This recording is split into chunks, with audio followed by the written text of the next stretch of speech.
What is going on, everybody? Week one, it is here. We're back with another 5-minute debate. I am joined by special guest LaQuan Jones. He is, if you don't know him, you probably should. He's everywhere. He's with the Wolf Pack, fire content only, if I remember correctly. We got fan score, a new member over at DLF as well. You can find him everywhere. LQ, how's it going, man? What's going on, bro? I'm hyped. I'm ready for this debate. We got some fire today. We got some spicy takes that's going to probably happen today. But I'm here for sure. Week one. I'm excited because as we get into the season, again, this is going to be a little bit different from what we've done in the offseason. Obviously, we're just debating draft value. Now we got matchups at play. It opens up a lot more names to talk about, and I think we got two good ones, at least for week one, that might be off some people's radars, and they really shouldn't be. So who we're talking about, we're talking Antonio Brown versus Marvin Jones. We're going to do it 5 minutes. I'm excited. I have this decision in several leagues. I have these two everywhere. Both of these guys. So I want everybody to know, like, I feel great about Antonio Brown and Marvin Jones on my rosters. I literally have match shares. Well, and it's worth mentioning the other two guys that were almost thrown into this debate were Elijah Moore, Marquez Callaway. Two guys that, again, need to be on your week one radar. You probably didn't draft them as starters, but you can definitely get that value out of them, especially week one. So you know what? Let's, instead of just kind of beating around the bush, we got our clock. We got the 5-minute debate. LQ, I'll throw it to you first. What do you have on Marvin Jones? So Marvin Jones has been like the most reliable late round wide receiver. Back-to-back years, you're getting 9 touchdowns out of him, so he knows how to find the end zone.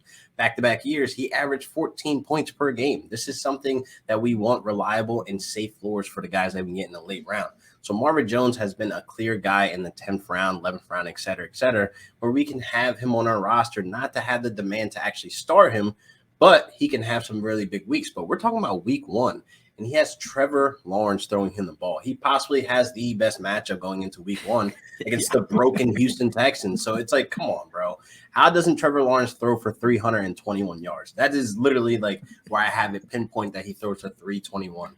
I got Marvin Jones finding the end zone some way, somehow, because that's what he's good at.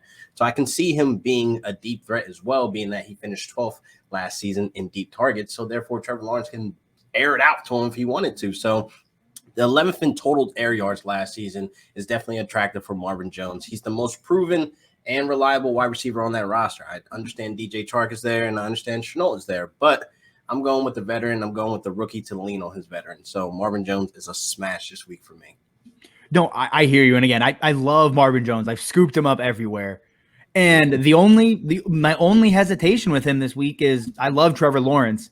I just don't know if I want the rookie week one, being my guy I need to rely on. And I'm going the exact opposite way. I'm going with the oldest quarterback in the league. Yep.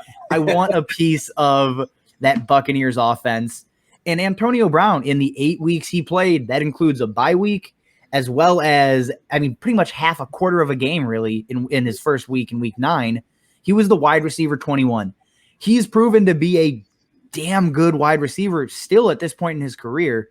And situations are similar in that there's both two other very relevant wide receivers, vying for targets. And we saw it last year. That wasn't really a concern for Antonio Brown as far as target share went. He was right there within a target per game of Mike Evans and Chris Godwin. And then you look at the matchup.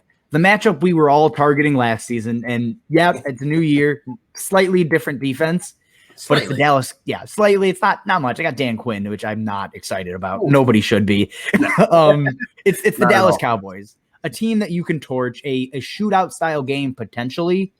And the only thing that could hang up for Antonio Brown is the Bucs get out to a big lead early and just then run it down their throat. And that's the concern there. And so that's why I could see some people, leaning Marvin Jones with you on this one.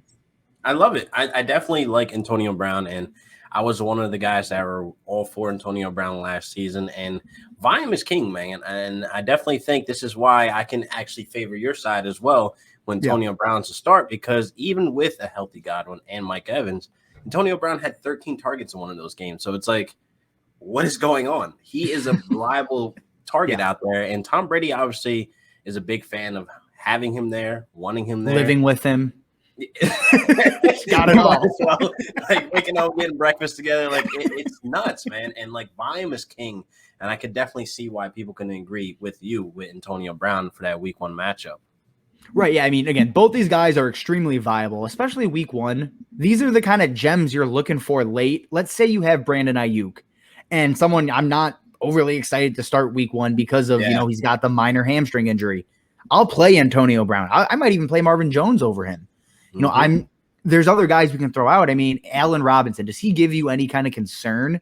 Yes. Are you considering either of these two over Allen Robinson? So here's the thing. I have a share of Allen Robinson in one of my Yahoo leagues, and it's really hard to sit him, but obviously I'm a Rams fan, and I know what that defense is going to be packing against Andy Dalton. They're going to be rushing him a ton.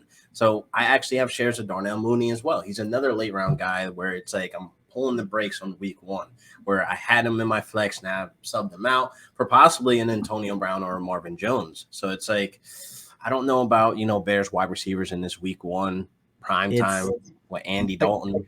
I'm a Bears fan, so I'm on I feel you. I am terrified for week 1. And Antonio Brown, I have a league where I am playing Antonio Brown over Allen Robinson. I mean, love it. These are those are the kind of calls. It sucks because you drafted him as your wide receiver 1 or 2, probably start your studs.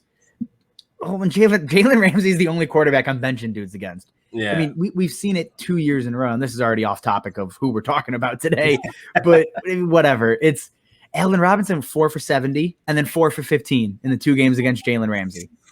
Man, and now you have Dalton back there. Give me both these guys, I think. But I mean, to finish over Allen Robinson, is it risky? Could it backfire?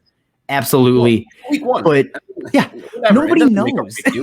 Nobody knows. Nobody makes or breaks you at 0-1. Like, I like to full send most of my rosters without having really much thought into it. Because once you start overthinking, that's when it gets all messy. And then you end up with Patrick Mahomes and Travis Kelce on your bench, that stack that you reach for. So it's like when you overthink, that's when things get messy. But matchups like this, like we're talking about with the Bears wide receivers against the Rams defense who finished first last year, it's like, I'm going to stay away. I'm going to stay away. Yep. I'm with you. So there you guys have it. 5-minute debate. Antonio Brown, Marvin Jones Jr., Allen Robinson apparently as well. Let us know who you guys think won in the comments. Like, subscribe, do all that stuff. LQ, my man, thank you for hopping on. If you got anything else to share for the people, anything else you're working on before we get out of here? I got a show tomorrow with Scott Simpson, and we got the Mayo Media over there. We got shows coming out this week, especially for week 1. Stepmom Lauren, you can catch me and her Sunday nights every night for the rest of the season. So therefore, check out the Mayo Media. And of course, Expend the Box Score. You'll see me every single week. And then of course, Real Deal Fantasy HQ. You'll see episodes here and there. So that's all I got. All right, guys. As always, I'm your host, Justin Wright. Catch me over on Twitter at Justin_14P. And we will see you guys next week. See ya.